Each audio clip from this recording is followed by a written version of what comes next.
You got my initial response and reaction to the Allen Robinson trade the Steelers have put together, but now let's get more in depth into it. And to do that with me, Chris Carter, here on the Locked On Steelers podcast, we're joined by Alan Saunders of SteelersNow.com. We'll talk about our thoughts on the Allen Robinson trade and my thoughts on why it went really well for the Steelers. Also, we'll give our top 10 offensive tackles heading into the NFL draft. All that and more here on the Locked On Steelers podcast. Let's get into it. You are Locked On Steelers, your daily Pittsburgh Steelers podcast, part of the Locked On Podcast Network, your team every day.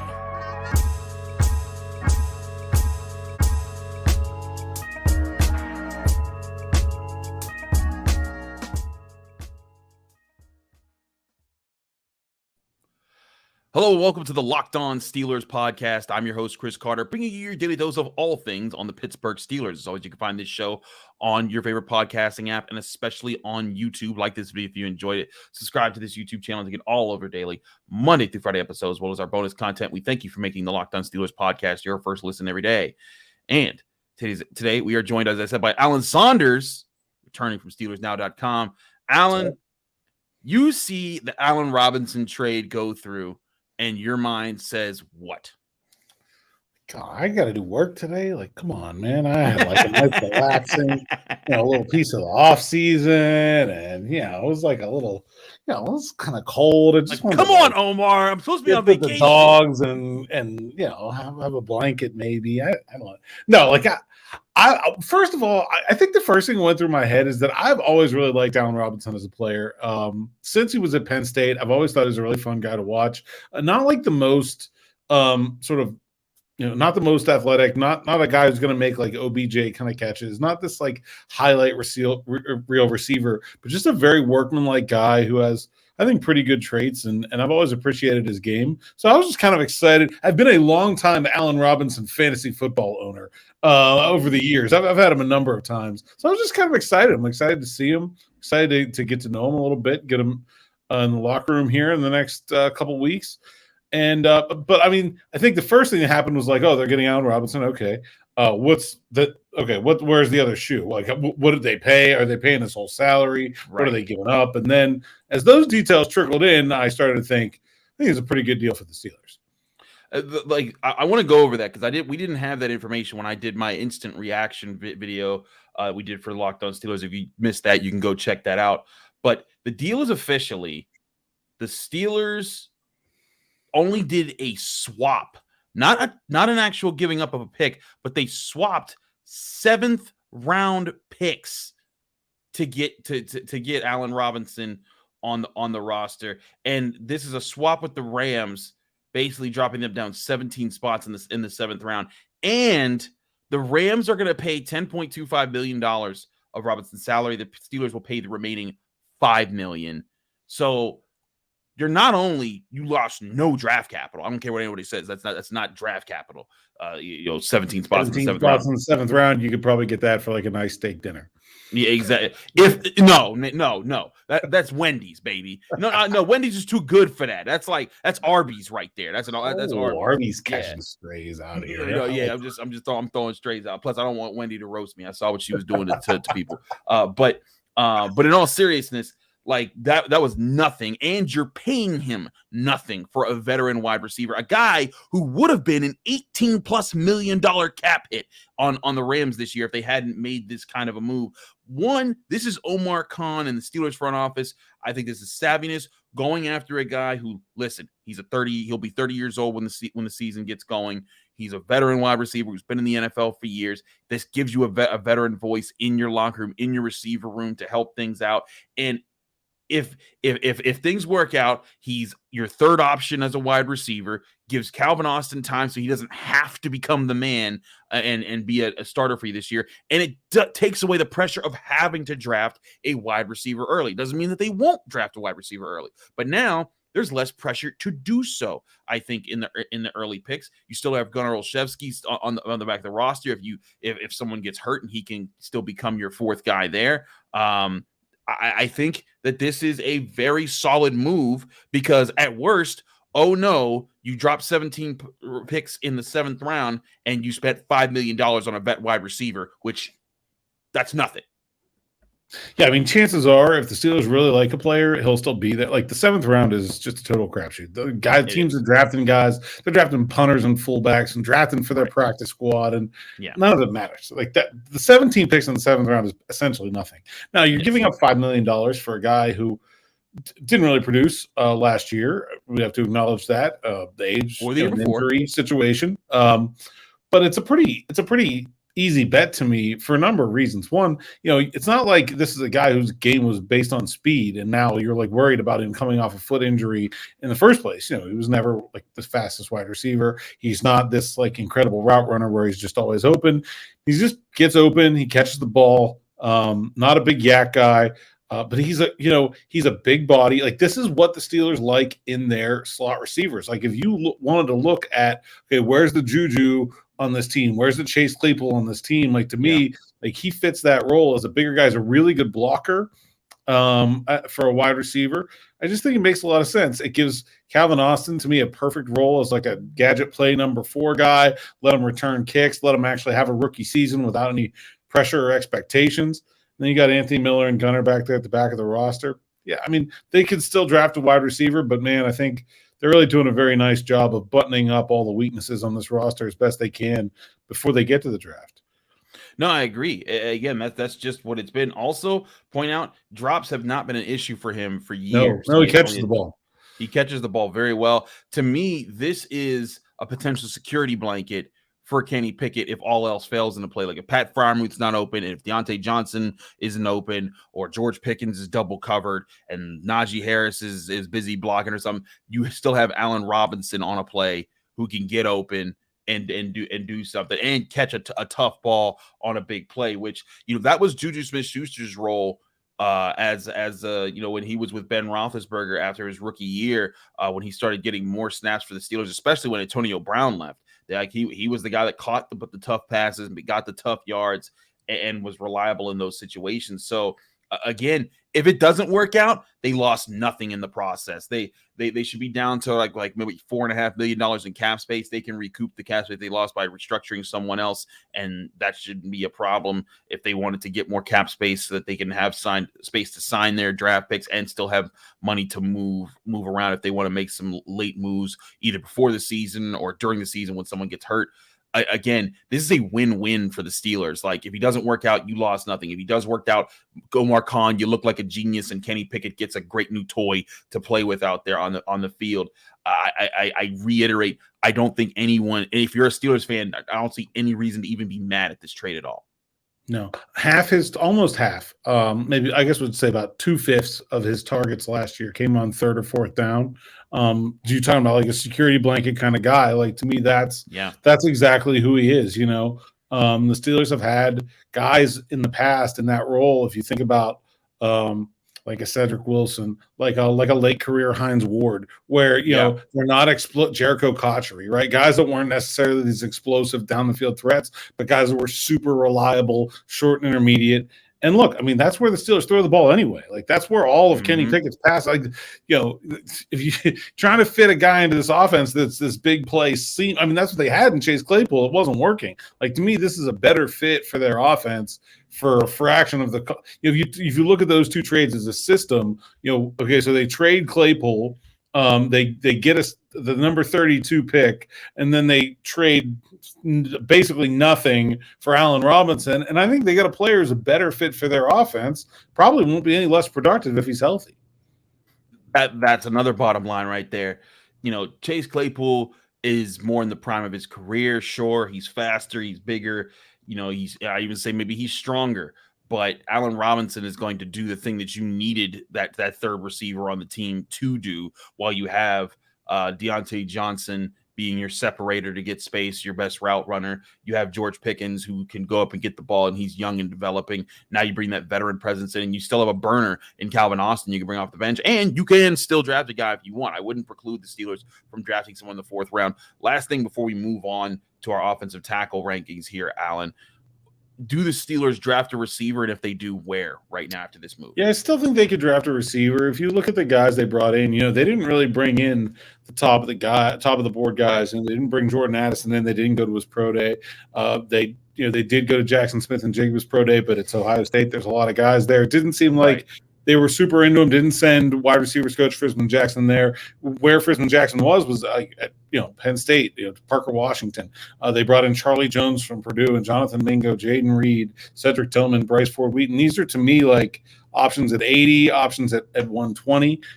So I think that's where they were targeting wide receiver, and I don't think this pick should stop them from doing that if they want. Like realistically, if you look at the roster, a fourth-round pick isn't going to supplant Allen Robinson. He's going to supplant Gunnar Anthony Miller, right? I mean, that's like the job that's going to get taken there. They use it. I really think, it hurts a guy like maybe Jonathan Mingo, who's like big sort of calling card was his size and physicality, and they kind of got a lot of that in Robinson. Maybe a guy like Ford Wheaton, who's like maybe a little bit of more of a home run hitter. Maybe his stock comes up a little bit for them because a little bit more what they don't have now. But I mean, Xavier Hutchinson's a guy, Iowa State. They were at his pro day. There's I think we talked about Keyshawn Boutte. Like that's an interesting option. It's just like a total swing for the fences kind of project pick that could pan out. A.T. Perry, I like in that group as well. So I mean, I think there's lots of receivers there for them to take that still makes sense. I don't think it takes off the board, but I'd be really surprised if we're talking on Thursday night about a wide receiver, or even early in round 2. That would be surprising to me at this point. I agree with you. I think the sweet spot now for wide receiver moves to 3rd and 4th round, where you could take it. I'd even say 4th round specifically because you could still get a decent player there and another boomer bust type of guy. And that's the Steelers have hit on a few of those guys in the later rounds. We're going to talk about offensive tackles. We promised to do a top 10 list. That was our plan before this news even hit. When I talked to Alan Saunders about this, we'll talk more about Allen Robinson, though, during the week. We got Jenna Harner and Brooke Pryor coming up as the week rolls on. But before we do any of that and switch to our rankings on offensive tackle, I want to tell you guys about our great sponsors at FanDuel Sportsbook. FanDuel Sportsbook, of course, the #1 sportsbook in America. FanDuel is now giving you so many ways to win money off of baseball, between grand slams, no hitters, double plays.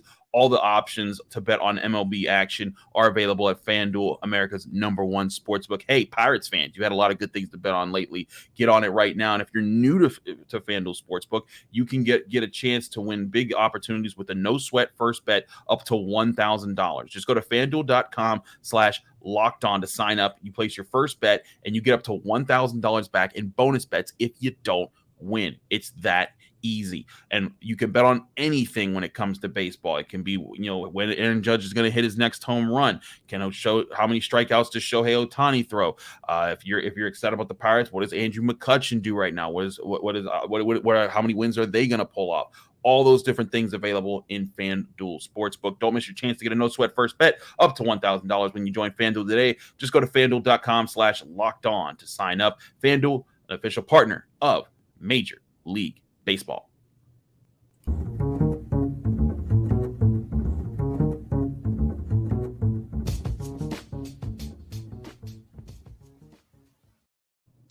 Back here on the Locked On Steelers podcast. I'm your host, Chris Carter, joined by Alan Saunders of SteelersNow.com. But before we get into our rankings, I want to give a quick note here, and we'll have more information on this throughout the entire summer that we have ahead of us. But I'm running a campaign now, a campaign to raise money in the fight against cystic fibrosis. It's a campaign that I've joined with the Cystic Fibrosis Foundation. We're looking to raise money to help find the cure to cystic fibrosis as it impacts tens of thousands of Americans out there. Any money that you give is appreciated and very helpful. There's no amount too big or too small. If you want a link to that to donate, you can go into the description section of this episode, whether it be on your audio platforms like Apple or Spotify or on YouTube. I'll make sure the link is there. We're going to have more ways. We're going to have QR codes and stuff that you guys can make it easy for you guys. But any donations that you can give to this cause that we're trying to raise money for would be a huge help. Thanks to everyone who can participate in that. All right, Alan, want to get to some things right here on the Locked On Steelers podcast, and that's our top 10 offensive tackles. Now, we did a top 10 cornerback class. I clearly won. It was me. We're going to do this again? I mean, we're going to do this again. I'll take another loss. I mean, but we are. I think it's just these are fun. You know, even outside like the voting thing that we just did for just for laughs here. It's fun. It's fun to go over these things, and it's a good little exercise to just talk about the different guys out there. And I think also there's probably going to be a little bit more shaking up of where we rank these offensive tackles, because this is a bit different than the cornerback class. I don't think it's as deep as the cornerback class. Like, I think that when we're getting to the 10th offensive tackle, we're getting about to the limits of where we think that there are some guys in this draft class who I think fit with the, guys that we could actually hear their names called on day 2 even. So with that being said, let's get to our top guys here. We'll do our first half in this segment and the second half in the next segment. Alan, give me the number 1 offensive tackle that you have on the board, that on your big board that you've assembled. The Steelers, if they get this guy, they should be doing backflips. Paris Johnson Jr. from Ohio State. Ooh, the man is an animal. I mean, I think has as high of an upside from the offensive tackle position as I can remember in a long time. I mean, he's a really good player right now. He hasn't even been doing it that long. He played like 1 year of tackle. If you know anything about line play, either side, but especially offensive line, it's a slow developing position. Offensive line is the one place where draft picks do not get dinged for being old, right? Like, there's 24-year-old offensive linemen in this class. No one's like, oh my God, he's 24. They're just like, oh, great. He's big and strong and huge and knows how to do this, right? You don't want a 19-year-old offensive lineman. They stink. Colleges don't want 19-year-old offensive linemen. Nope. This is a young guy, incredibly athletic, to me, limitless potential. I think he could be like a perennial all-pro type kind of player. He's a little bit raw. There's going to be a learning curve there for sure, especially if you play him at left tackle right away. But man, I think he's a guy you can hope on. And I don't know what more you could want in an offensive tackle prospect. Like, he's really done it all. I guess maybe a little bit more experience, but I love the athlete. I think that's the thing that stands out to me. I hear you on that. I like Paris Johnson Jr. I think if the Steelers get him, they're getting a lot of good stuff, and he could be that guy for them. But he's not my number 1 offensive tackle on the board. My number 1 is Broderick Jones out of Georgia. And I know that there's some people who are going to disagree with me here, because if you watch his tape, you see some deficiencies in his pass protection. You see sometimes he misses with his hand placement. He might be a little too aggressive in trying to go in and might lean a little bit one way, and he might not counter as quickly. But the things that I see with him is that his core strength, his functional strength, everything about him is that if you coach him up in the NFL for like a year, I think he becomes an all-pro type of player. I think that he, especially in the run game, I think that's where he's an asset right now. Like, you plug him in the Steelers run game right now, he's going to bulldoze some people. And I don't mean just some people. I mean like a lot of people. I think, and the way that I've seen him run and block in space too, the things that would open up for the Steelers offensive line, I love that fit. I think that he would be great there. I think that he would take some polishing. I think they would all take some polishing that would be needed. But he's my number 1 guy off the board here as far as offensive tackles. Number 2, though, Alan, who you got here? And I'm curious to see when we go through the top 3 here if there's a specific name in this list that some people have removed from the offensive tackle list. But who's your number 2? It's Peter Skoronski from Northwestern. Okay. And that's probably the guy you're talking about there, that some people have eliminated from consideration as a tackle because he's got short arms, and he does. And he may not stick at tackle. I think you have to acknowledge that. But man, is he a good pass blocker. And when we're talking about the reason that tackles are a valued position to me, it is the pass blocking. That is the rare skill. That to me is the thing that is worth paying for. If you're a team that is just, if you got 2 Pro Bowl guards and you're like, he has to be a tackle or he can't play for us, maybe you take him off your board. Everybody else should be considering this guy. I know he's got short arms. He just plays. And, if you watch the tape, he's playing against all the same guys that Paris Johnson Jr. is playing against. And he's doing a better job in pass protection a lot of times. Not as good against the run, but a great technician. I think he will be a very quality starter somewhere. It may be a guard. I'd draft him as a tackle. I'd let him fail a tackle first and see what happens. But I believe in him, and I think he can do it. Also, just a great kid and a great offensive line personality. You love those guys. Seems like he could really be like like a guy like what Jason Kelsey has been for those Eagles teams, where like he's a smart guy, he's a glue guy, he can bring a unit together. I think he brings a lot of that to the table as well. And so I really like the player. May not stick a tackle, but look, I mean, his draft stock has not fallen that far from when his combine measurements came out. And guards don't get drafted in number 10 overall in the first round. No, it doesn't happen. So I think, to me, that's pretty telling. The league, most of the league anyway, still sees this guy as a potential tackle. Yeah, I do too. I have him as my number 2 guy as well. I think that his technique is the most sound of all the guys. The biggest thing holding him back is that, he has shorter arms, and, that can be a problem with longer defensive ends who are getting their hands on you and using that as an advantage for them. But we've seen guys neutralize that with good technique and working and getting stronger, and Peter Skoronski can do that. My number 3 guy was your number 1 guy, Paris Johnson Jr. I think that all 3 of these guys are very close to each other, in my opinion. If the Steelers got any, and that's why I keep emphasizing the top 3 offensive tackles. If the Steelers get any of these 3 guys, I think they have won the offensive tackle search that they've been longing for, and that they've gotten a pillar player for the picket fence that they've put together there. Who's your number 3, Alan? I've got Broderick Jones here. I see a lot of the same stuff I see in Paris Johnson, except he's more experienced. So to me, there's like less forgiving some of the mistakes I see on tape, and I just don't see the same high level upside because he's not. I mean, nobody is really a Paris Johnson level athlete at that position. And so I still think he can be a very good tackle. I think he will be a left tackle in the NFL, and I think he will be a starting left tackle in the NFL, and a good one. I do think any of these 3 players would make the Pittsburgh Steelers very happy and would probably all be day 1 starters for me for the Steelers. I have Johnson like a little bit ahead of the other 2, but not by a lot. Like if you're talking about trading up, to me, it's like I don't think it makes sense for the Steelers to trade up to get the first of these. You trade up to make sure you get one of them. Right? Like talking about trading up to 9 to get the Bears. Like if you're going up to get Jalen Carter, fine, that's great. I don't think you need to go to 9 to get a tackle. I think you can go to where the Jets at 13 or the Pats at 14, somewhere in there. I think that'll make sure you get one of these 3, and that's. If you're talking about trading up to get one, I think that's the better path because they are very close to me. They're not. It's not a. I have these 3 in a pack, just like you're talking about. Yeah, I'm right. I'm right with you there. I think that this is. I think these are the top 3 guys that we're looking at. There's a reason that we're looking at them this way, and I think that the Steelers would be fine to to get any of these guys in the long run, but.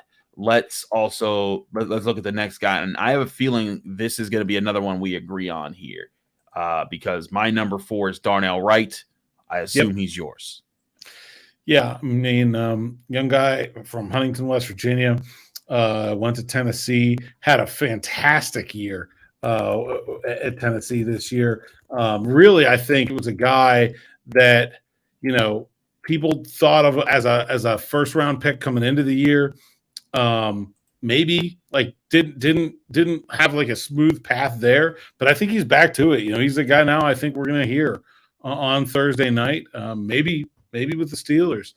Just to me, like if he's the guy to me of this group that I feel like you got to play him tomorrow, I think I feel the best about. Like he just he's done it. He's done it at a high level. He's played a long time. He is old. He's experienced, but he's not old. He's 21, but he's got 3 good years of college experience, and so I think he's a safe pick. I don't see the same upside though as those other 3 guys. I'm not 100% sure that he sticks at left tackle. I think maybe he's a little bit better suited on the right side, but I mean that's kind of nitpicking. This is still a pretty good player and a pretty solid future NFL potential on it. I hear you on that. I agree. I agree entirely, especially on that. I think that I think he does have upside, but I like the upside on the other 3 guys ahead of him more, which is why I think both of us put him there. All right, before our last break here, who is your number 5 offensive tackle on your board? Anton Harrison from Oklahoma. I feel like this might be. Do we agree here too? Actually, we don't. Well, we don't. All right. Well, I got Harrison here because I think he's the last guy that has a shot to stick as a left tackle. I think that's what that's why I picked him here. He's a pretty polished pass protector. I don't love every part of his game. He's not great in the run. And he's not a great athlete. He's not, it's just like a lot of average. But the production is really nice. I think he lacks the upside of even Darnell Wright coming right before him, and so we'll see how things go. But I think he could be a left tackle because of that pass protection ability. But he, to me, does not have the upside of like a Pro Bowl type guy. He kind of, to me, peaks as like a solid starter. But I wouldn't hate him as an option for the Steelers at 32. I think that's a good place for him. I hear you on that. I'll get to my thoughts on Anton Harrison in the next segment. My number 5 is DeJuan Jones, and particularly because of his size, and I think that there is a lot of upside with that size, with his wingspan. I think that you could make that guy an offensive tackle who is a primary protector and can be a very good run blocker, and I think that he would learn how to use his size very well for the Steelers. We'll get your thoughts on DeJuan Jones in a bit, because I bet he's somewhere on your top 10, and my thoughts on Anton Harrison in a bit here on the Locked On Steelers podcast. Don't go anywhere. We'll be right back with more, finishing our rankings of the top offensive tackles in the 2023 NFL Draft. We'll be right back.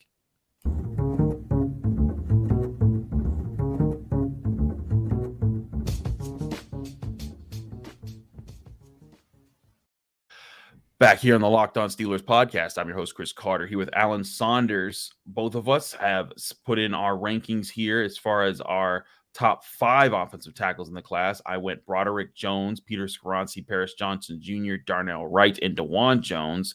Alan Saunders went Paris Johnson Jr., Peter Skoronski, Broderick Jones, Darnell Wright, and Anton Harrison. So, with that being said, Anton Harrison is my number 6, and for very similar reasons to you. I think he's very sound in pass protection. He has very good technique in a lot of that, but I don't see the meanness in the run game. I don't see the functional strength in the run game, and I think his floor is a bit higher than some of these other guys, but his ceiling's also quite a bit lower, and you're drafting for high ceiling offensive linemen. Guys, like I think if the Steelers want an offensive lineman in this draft class, unless they're getting, even if they get him in the second round, like if they're drafting an offensive lineman in the second round, I might even lean more towards a John Michael Schmitz or a Joe Tippmann, guys who could be premier centers at their positions, than necessarily maybe a slightly above average offensive tackle. But that's why I'm not rushing to get Anton Harrison. Who's your number 6 guy? Is it DeJuan Jones? It is DeJuan Jones. I'll throw out a comp for Anton Harrison that I came up with. Marvell Smith, to me. Like, not like this big, huge, nasty guy, not a big run stopper, not super physical, just a technique guy, solid, steady. I think you can get that out of him. Marvell went at 38. Steelers picking at 32. I could see it. DeJuan Jones, to me, is the guy that could make this ranking look really stupid. To me, I kind of have to split the difference in his outcomes, right? Because he's a project. Like, there's a lot to work on here, but he is an incredibly giant athlete. Yeah. I mean, so we go through this every year, right? When we get to the Senior Bowl, or we get to the Combine, and it's like this huge freaking guy, and everyone's like, oh my God, he's 6'8", oh, he's 400 pounds, or oh, he's got 48-inch arms, and we flip out about the tape measurements, right, about these people. And then almost undoubtedly, I go watch them play, and they're no good, right? That's usually what happens, okay? It's like Daniel Fa'alele from Minnesota was awful for the Ravens last year. Or maybe he'll turn out to be good. But like that's usually the way this go. To me, two things about DeJuan Jones, though. When I heard those numbers for him, I was shocked because I had seen Ohio State play a lot, and he doesn't look like this big lumbering dude on tape. Like, I was surprised he measured as big as he did. And so to me, that's like, oh, well, this is a big guy that can actually move. Now, I mean, that's not the whole story, right? I mean, you got to do more than that. But I think a big guy that can move has a lot of potential. Like, this is a guy with top of the top potential. He also could be a huge bust. Like, I mean, just like a lot of these other really, really big guys have been. But I think that he has a better chance to make it than most of them have. There are some concerns about like the dedication to the craft here. Caught some flack about not weighing in at his pro day. There were some whispers at the Senior Bowl about some stuff. And so, he's a guy that I think has fallen a little bit down some boards here in the process. We'll see where he ends up going. I feel like I tried to like split the difference between, to me, what are two pretty divergent outcomes, but he could be really good, but he could also be really bad. I'm right with you on that. I think that there's a lot of upside and downside to DeJuan Jones, but that upside was just too attractive for me to put him below Anton Harrison. But all right, now we both listed our 6 guys. They're basically we flip flopped 5 and 6. Now it's interesting to see who's number 7 for you. We got Matthew Bergeron from Syracuse, French Canadian guy. Talked to his family a good bit at the Senior Bowl. Pretty interesting background. He is not, was not a native English speaker, grew up speaking French, and kind of came late to football a little bit and didn't play in this, Syracuse runs the ball a lot. It's not this like super modern offense. He just feels like he's 23, but he's kind of going to be a late bloomer. I think you still get a little bit of upside in him. Really good run blocker. I'd like to see more in the pass protection. I think he might have it, but it's just an unknown there. And then not an upper level athlete, I don't think, but I mean, big dude, 6'5", 320, like he could probably be even a little bit bigger. To me, he seems like at the very least will be a very effective space eater and run blocker, and we'll see if he gets the pass pro upside to come along with that. I like Matthew Bergeron. I think he'll be a fine offensive tackle in the NFL, but he's not my number 7. My number 7 is Cody Mauch out of North Dakota State University. I love his athleticism. I love the way he moves. I think he's like Broderick Jones. I want to get a guy who's an athlete who's going to be dominant and he's going to move and he's going to give me some flexibility in the run game. That's why I went with Cody Mauch. And he's a bit older. He's 24 years old. I think he'd fill into a spot on offensive tackle just fine. Now, granted, we're talking about all these guys in the second round now. Like after Darnell, Wright, I don't think the Steelers should be entertaining any of these guys in the first round. Agreed. And so to me at this point, you're probably the second round pick. Exactly. Bergeron isn't 32. Mauch isn't 32. I struggle to even say Anton Harrison or DeJuan Jones should go at 32. I think that's where a lot of people have them ranked in their big boards. But I feel like at 32, you're going to be able to find a better player at a better position, at a different position than you are going to find one of those guys there, unless the board has just allowed some crazy things to happen at offensive tackle and certain guys have slipped down. So you said Bergeron, I said Mauch. Let's go to, I guess, our 8th pick now. I think we're on 8th pick here. I have your guy Bergeron at Syracuse. Like the same reasons you said. I think there's a lot of things that'll translate well to the NFL. I think I'm not sure how high his ceiling will be, but I liked him at the Senior Bowl. I didn't get to talk to his family, but the clips that I saw in practice I thought were very solid. So I had that. Who's your number 8 guy? So I don't have Cody Mauch on my list. To me, he's a guard. There's a lot of people who have put him there. Yeah. Center. Like he's not a big dude. He's just really not. And so when we went to the Senior Bowl, guys that come from small colleges, it's like every Major League Baseball player played shortstop in Little League, right? Like everybody at the FCS level that's going to be an NFL prospect plays left tackle, but that doesn't mean they are one. And to me, when we got to the Senior Bowl, like he was worse as a tackle than a lot of these guys that I don't like as much as a prospect as I like him. So to me, I just have him slotted as a guard. He can certainly play tackle if you need him to, but I think that's where his best future is. So I don't have him on this list, but I like him at about the same draft place that I like Matthew Bergeron, in that like late, 40 to 50 range somewhere.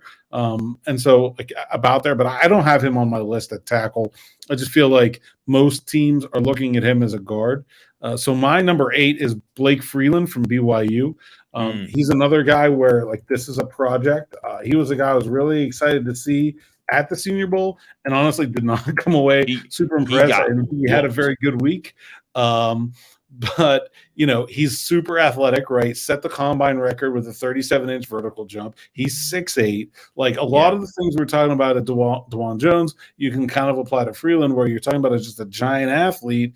Maybe you can mold him into something useful, but what you got right now is not that useful. So definitely a project, but at least a project with some significant upside. I think a guy you probably want to sit around for a couple of years. As a BYU guy, they're often older, only 22. I think you could live with that. And so he's my number 8.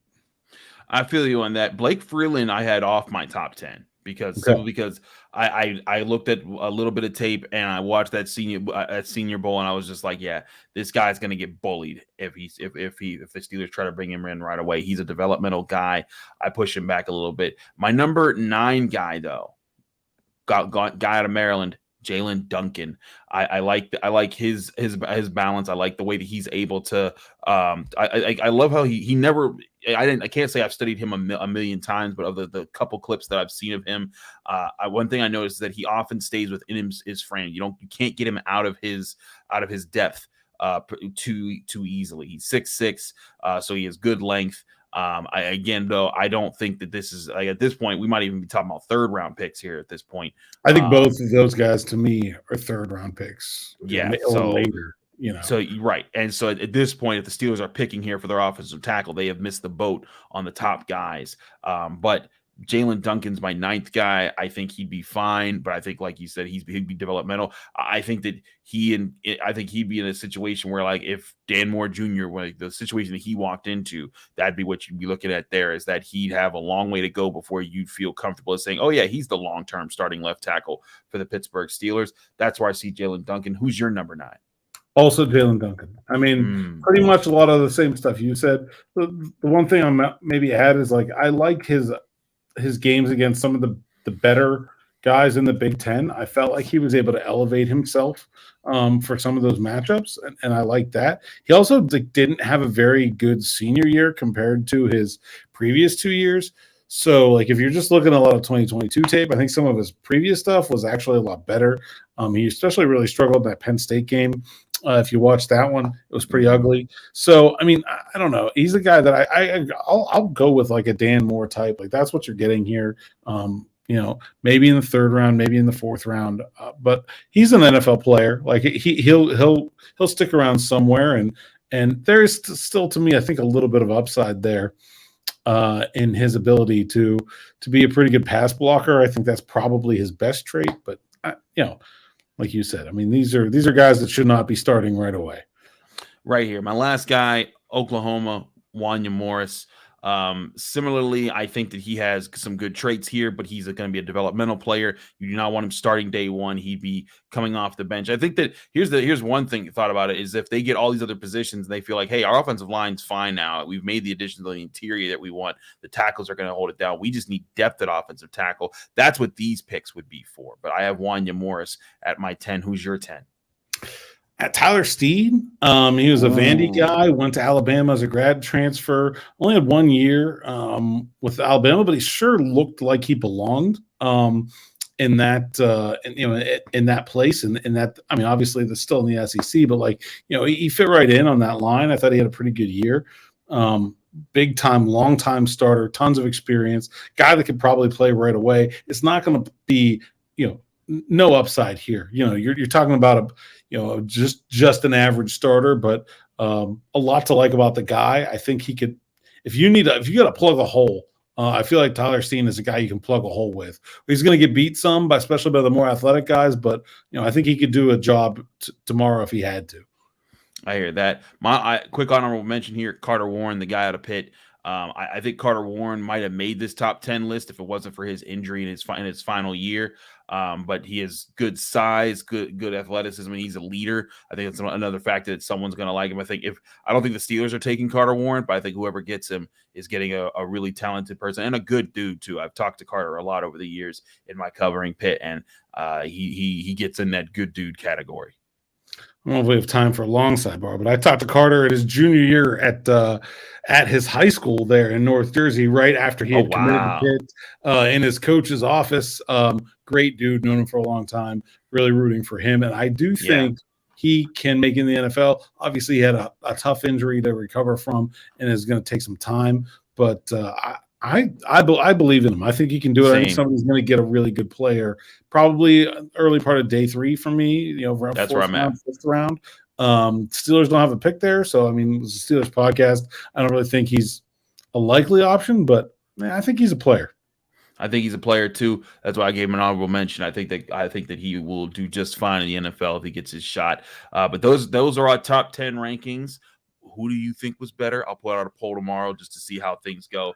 Vote for me again, y'all. I appreciate you guys, and I appreciate you, Alan. Close. All right, let's just keep it to within 10%. That'd be fine. That's fair. No, blow them away. I leave no doubt, as Coach Yo said, and remember the Titans. I don't believe in close games just for entertainment. But anyways, Alan, we're way over our time at 40 minutes here, but wanted to thank you for coming on the show. Let people that can find you, follow you, and get more of your work. SteelersNow.com. That's where everything is, at PGH Steelers Now on Twitter, and my social media at @Saunders_PGH. All kinds of draft content, talking ketchup bottles, talking Allen Robinson trade. It's all there. Go check it out. Absolutely do check out SteelersNow.com. They do a lot of great work. Alan, thanks so much for joining the show. I'm your host, Chris Carter of the Locked On Steelers podcast. Find me on Twitter and Instagram at Carter Critiques. You can also read my work at the Pittsburgh Post-Gazette. You can also watch this show, the Locked On Steelers podcast, on your favorite podcasting app, and especially on YouTube. Like this video if you enjoyed this on YouTube. Subscribe to this channel to get all of our daily episodes, as well as our bonus content, which included a breaking news update on the Allen Robinson situation. We'll have more with that. I'm going to talk with Jenna Harner tomorrow. Talk about Allen Robinson trade a little bit more and what it might mean for the Steelers wide receiver room. We'll talk about all that then. But thanks again for checking out the Locked On Steelers podcast. Stick with us. We got a lot more coming up.